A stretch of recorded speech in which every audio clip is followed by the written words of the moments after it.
Alright, let's open the villain set. So far, Huxley has the one from Mulan, he has Captain Hook, and he also has Cruella de Vil. So let's see what we have in our box.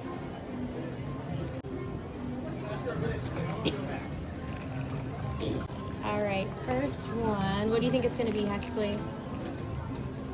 I'm hoping for Maleficent. Yeah, me too.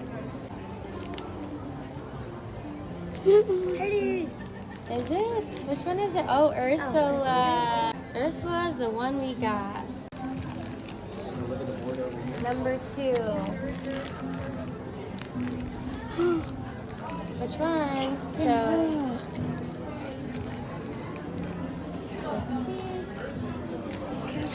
another Captain Hook. That's okay. Makes a good trader, right? Mm-hmm.